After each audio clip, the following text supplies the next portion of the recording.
Hello everyone, welcome back to the channel. Today's video has an interesting concept, and that is how much more performance can I gain on a locked BIOS. So this is a B150 board, which means that there's no overclocking at all. As you can see, the RAM is set to 2133 megahertz. It doesn't go any higher than that.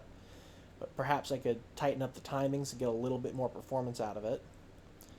So in order to test our baseline, here is 7-zip. Now the 7-zip has a built-in benchmark, so I can see what kind of performance I'm getting out of the RAM just stock. So if you go up here to tools, there's a benchmark. Let's see what we get. Alright, so I ran that benchmark, and that is the score to beat. As you can see there at the bottom where it says the results, we got about 31 gips a second. Alright, so I just tightened up our timings a fair bit, and we gained about half of a gip. So that's for the effort that was required to do this, I wouldn't call this worth it. But anyways, maybe I can squeeze more out of the CPU than I could the RAM, so let's go ahead and do that. Alright, so here we have the stock settings for our CPU. As you can see, it won't go above 4 gigahertz. So what I'm going to try to do first is just run a couple of benchmarks to find out where the performance lies before I attempt any kind of overclocking. Alright, so I ran Cinebench. We got 277 points in the multi-threaded.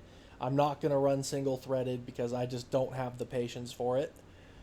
So that's the score to beat. I'm going to run one more benchmark, and then I'm going to get to the overclocking.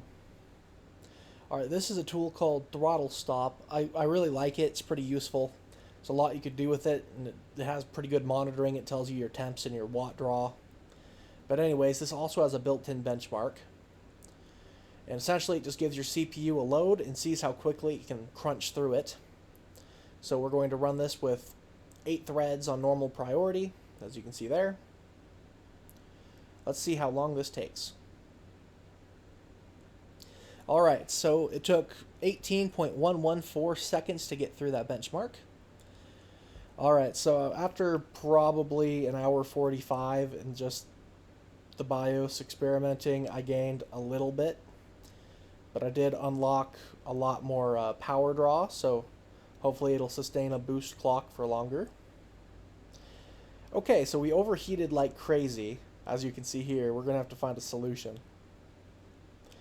So the solution I came up with is I'm just holding the wrong water cooler on top of the CPU, and I'll just keep it there while I run the benchmark and apparently update Windows. Alright, so we're back in. We beat our old score by about half a second, which isn't much, but it isn't nothing. And we drew a lot more watts to do it, so we weren't nearly as efficient as we were before. Alright, and I just got done running Cinebench again. We got 8 points higher than last time, which, like I said before, it's not much, but it's not nothing. Do I recommend doing any of this? No. It really wasn't worth it. I sank a lot of time into this, but it was interesting. So if you found this informative or entertaining, then I ask that you like, comment, and subscribe, and thank you for watching.